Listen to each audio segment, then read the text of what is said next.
to It's Our Time. I'm your host, Edidiong Obot, and I'm with a special guest, Akinyi Adoyo. Akinyi Adoyo. Okay, all right. So she's going to tell us a little bit about herself, what school did you go to, what degrees you have, what profession are you in? Okay, so like you said, my name is Akinyi Adoyo. I went to University of Houston. Well, I graduated from University of Houston. All right, go cool. Downtown. Okay, so I came through Southern Arkansas University, went through HCC, and then got my computer science degree from U of H downtown. And I'm Kenyan, born and raised. All right. All Kenyan all the time. Shout out to Kenya, y'all. Okay, what part of Kenya? From the western part of Kenya. Okay. But I was raised in Nairobi. Ooh. Yes. That sounds like it's going to be fun and a nice place to visit. Oh, yeah. So you're welcome. Take me on the next trip. Or you'll take me on the next trip. Okay. I'll carry your bags. Okay. So you were born and raised there? Yes. Okay. Yes. Cool. So my major was in computer science, minor in math, and then I went back for health IT. Wow. Although currently I'm not working in the computer science field, I'm a pre-sale analyst for group insurance, life and disability. Hey, yes. Okay, nice. So question, what made you go back and do the healthcare IT? Oh, because I was in insurance, so since I already had the degree in computer science, I decided to marry, health and IT. So that's how I went through it. Okay. Yeah. And did you know you always wanted to do computer science growing up? No. How did you choose that field? Actually, it was advice from the school, because I was looking for something that would sell after graduation. Something that I could find a job with quick. And so that's how I ended up there. It wasn't like a passion or anything. Okay. So once I started it, I just finished it because it was something that I started. So did you find a job quickly after? I did, but not in the field. Not in the field? Yeah. And that's okay. So what were you doing? So that's how I started as a pre-sale analyst at Cigna. Okay, so, which led to the healthcare IT. Right, exactly. It makes sense. Yes. Okay. So, with your degree, you say you're currently not in that field anymore. Actually, I have never been in my field. And it happens like that sometimes. Yeah, I have never been. Listen, I truly understand that. It happens to people like that. They could be doing chemistry, and then next thing you know, they're into fashion, which is actually somebody who I interviewed in the past. That's where they're at now. They're in fashion. They didn't go to school for that. So it happens like that. So tell us a little bit more about what you do in your profession now. So what I mean, I do the pre-sale part of insurance. So what that means is getting requests in from various groups, from brokers, and then working between the underwriter and the sales rep to get a quote out, to get a proposal that is desired. Yeah. Okay. Wow. So how does one get into that industry?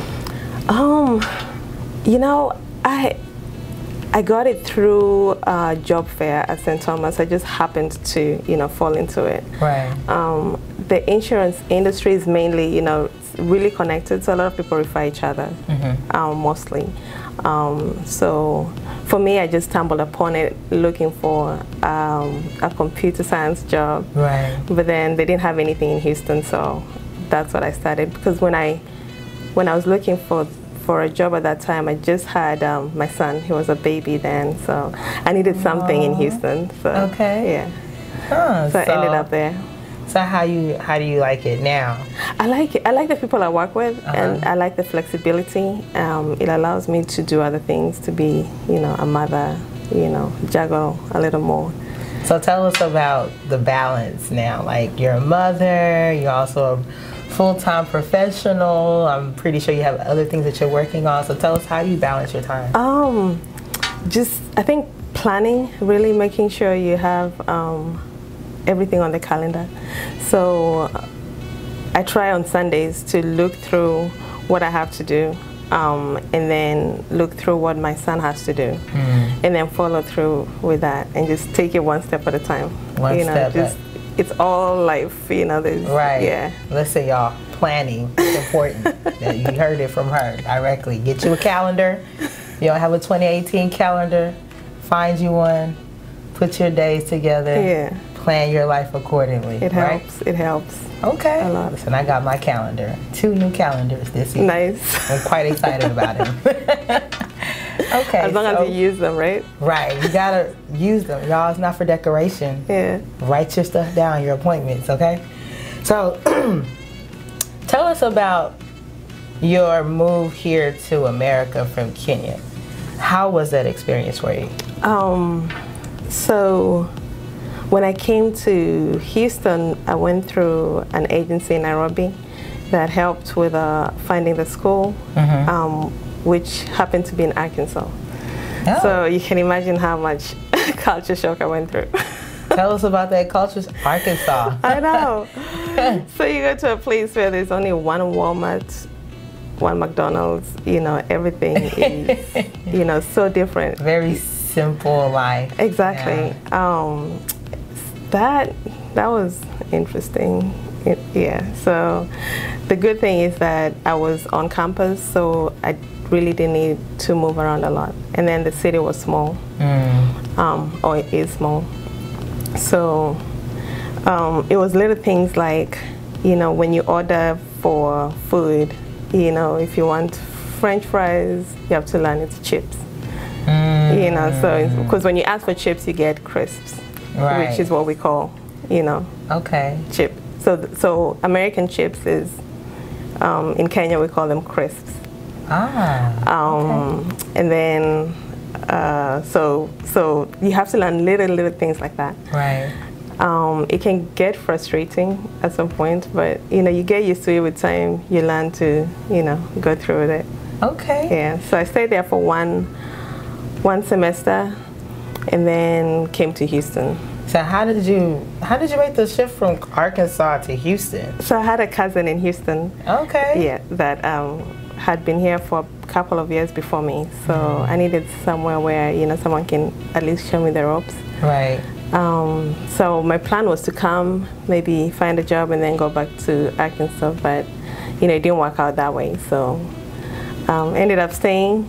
You know, got a job, went back to school, and the rest is history. And here she is today, young professional here. Yeah. Awesome.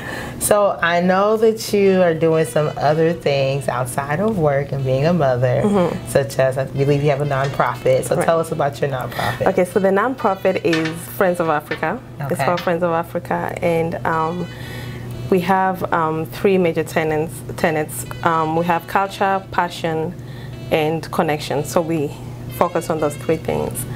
I think because our culture is being eroded, I believe that that's one major reason why we are not doing as well as we should.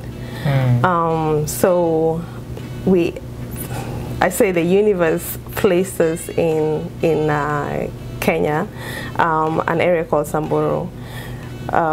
We adapted a school that provides alternative schooling for shepherds.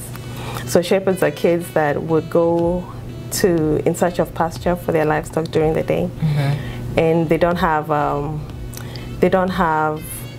the capacity or the time to go to school during the day, so they have to go to school at night. So we offer the space for them to go to school at night. That way they can learn how to read, write, you know, and still be able to practice their lifestyle. And then when they're ready, they can join regular school. And then their parents are also encouraged to take them to school because they see that, you know, there's benefit. Yeah. And then we have a platform here in Houston that's called AfroKid Venture. We get kids, take them to the park usually once a month. We play Kenyan Games because that's what I know. Wow. We teach them Kiswahili, but we encourage them to speak what it is that is their parents' native language. So the kids in this platform, the suggested donation is $5 per kid. Okay. And usually some parents donate more, and that helps to sustain the Shepherd School.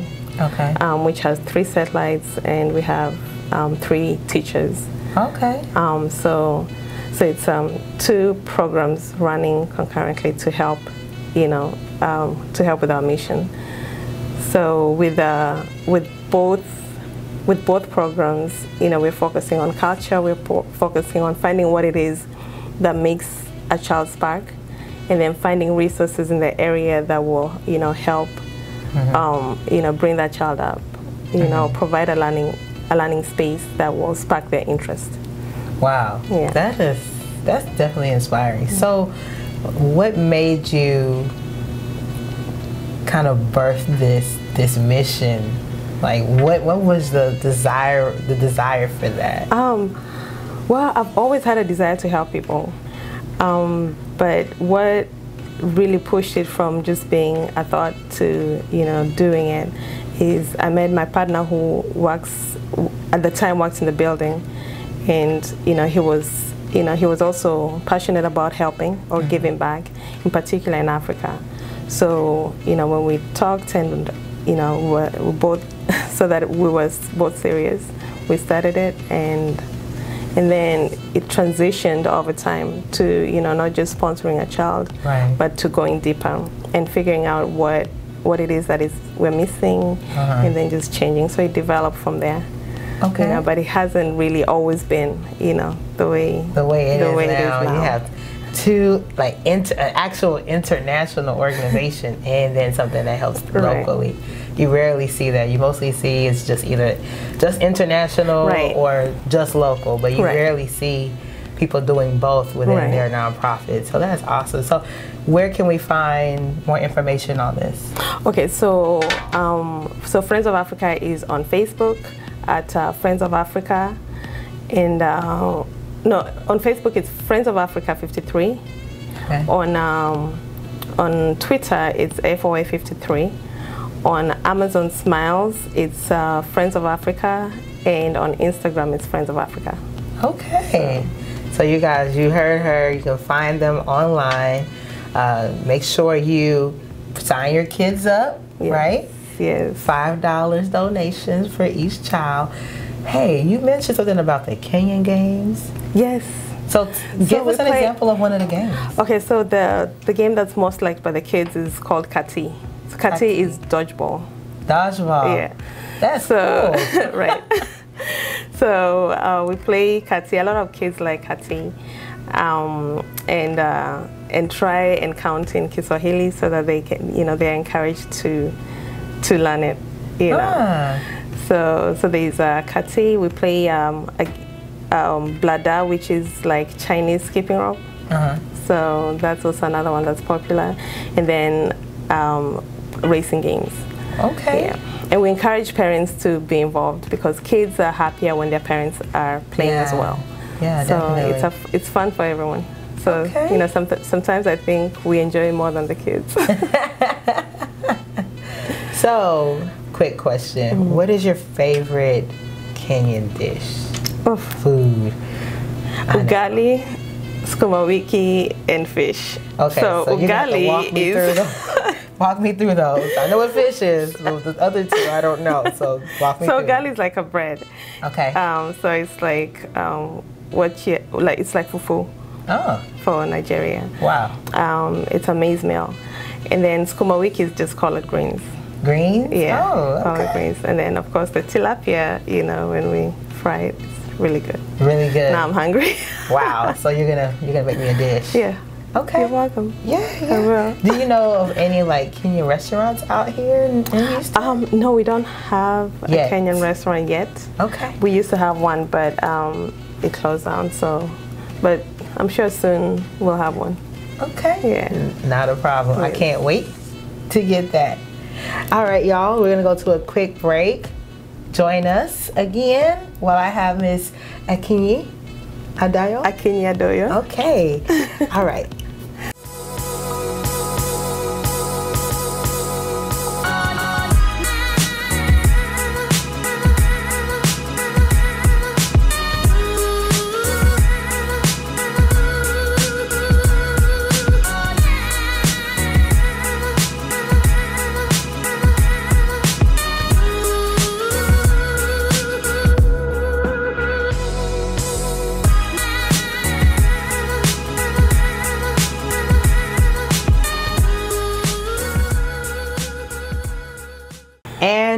back with It's Our Time. So I want to go straight into some questions that people might be asking. Like, what were some of the challenges you had with building up your organization? I know some people may have some nonprofits that they want to start, and they may have like a really big vision, but they really just don't know how to get into it, or they may be facing challenges just from getting it to be a 501c3 or 501. So what were some of the challenges you faced, and how did you overcome them? I think the paperwork or the administration part of it is the easy part, because once you follow instructions, it goes through.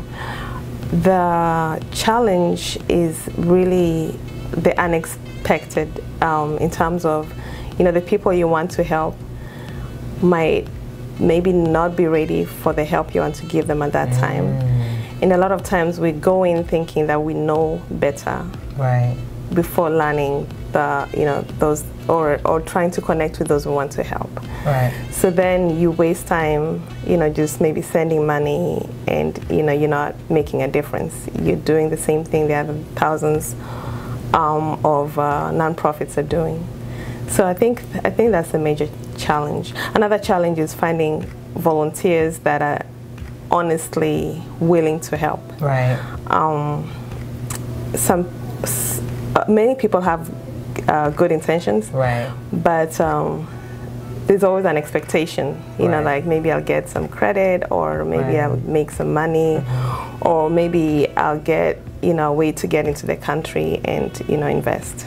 So there's always that that piece that you have to deal with and you have to handle. But I would say, as long as you have your heart in the right place, just go for it. Just do it. Okay. Yeah. Okay.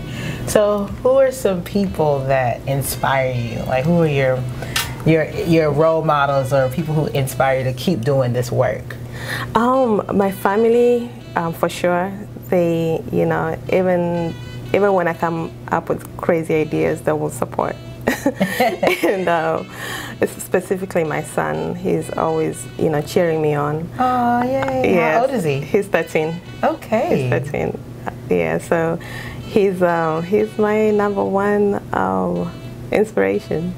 Wow. Yes, I would imagine so. Yes. Okay. Okay, so your family's in your corner. My family's in my corner, they inspire me. Are they mostly in Kenya or here? Or kind of I have 2 of my siblings here, and then my parents and my little brother back home. Okay. How often do you go back? Every year. Every year. Y'all, she goes back to Kenya. Listen, one of these every years, we'll go. I'm going with you. We should. I just want to let you know that come. You guys, if you want to go with us, just give us a call or email us. But no, I'm definitely going to be going with you. You should. Yeah, right? Okay. Vision 2018, 19. Let's not put a time frame on it yet. All right. We're going to talk, and then we'll get there. Okay. No, but we're going to make it happen, though. I want to see this beautiful, beautiful place. It is a beautiful place. Beautiful. Yes. What are some of your favorite spots to go to in Kenya? My favorite spots.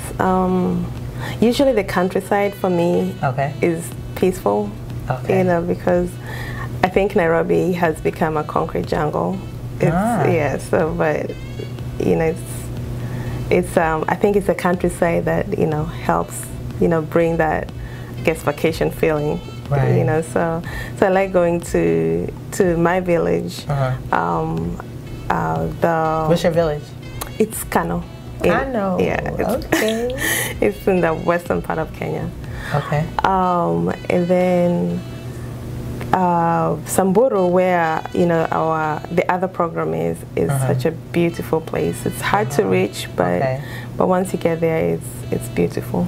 So, what's the plans for the organization in the future? Y'all doing like mission trips? What's next? How can we get involved if we want to volunteer or just be a part of that movement? So this is gonna sound weird, but the main plan is to figure out how to end it.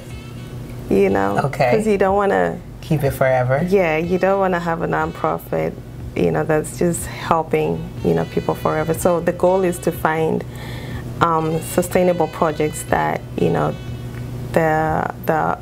our partners will agree to work on, and that will help them, and that will restore their dignity, and that will restore their humanity, so that they can do for themselves and be able to determine for themselves. So that's the goal. Wow. Okay, yeah. So it's coming to an end at some point. I hope so. I hope so. And I encourage people to visit, not with the intentions of helping, but just to listen, to be in their spaces, just so that they can see their beauty through your eyes. You know, if you just go in and sit and engage and just do what they do, you know, don't try and bring, you know, Houston to, you know, Samburu.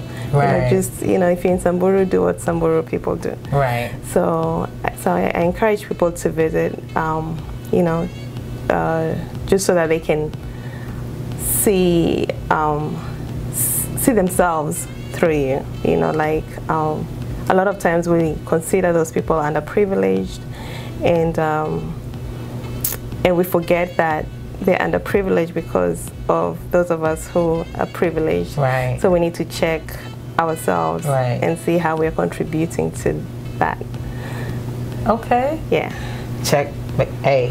Check yourself first. See what you can do to help.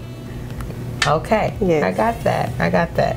So moving along the lines, we're going to get a little fun. What are some of your hobbies? My hobbies. Okay, I like to travel. Ooh. I don't do it as much, but I like to travel. Besides Kenya, because we know you go every year, what other places have you traveled to? Well, I've traveled a lot within the States. Okay. I've been to Mexico, and my favorite place was the Dominican Republic. Ooh, yes. Okay, nice. Yes. So what else do you like to do? Okay, so traveling, I like to dance. Hey! I do, I like to dance. What kind of dance? African, every kind of dance, yeah. Okay, is there like any kind of like Kenyan dances? Oh yeah, we have a lot of Kenyan dances. Can you show me a little? No, you know what? I'm not going to embarrass myself because I think I know it, but then my son would be like, Mommy, no. Mommy, no, you did it wrong. You know, you did it wrong. Okay. Next time. Okay, so you like to travel, I like to dance. Yeah, I like to garden. Oh, yeah. Okay. I enjoy gardening. That's a rare one. A lot of people don't. A lot of people say for young professionals they like to travel, but I haven't heard gardening. That sounds pretty fun. Peaceful and quiet time to yourself. It is. And then just seeing something grow from a seed, it's amazing. What are some plants that you've okra, I'm very good at okra. Hey, okra soup in the building. Right, okay. Tomatoes, cilantro, and collard greens. Collard greens. Yes. Collard greens, y'all. Okay, yes. We come into her house with some collard greens. Yes. Okay.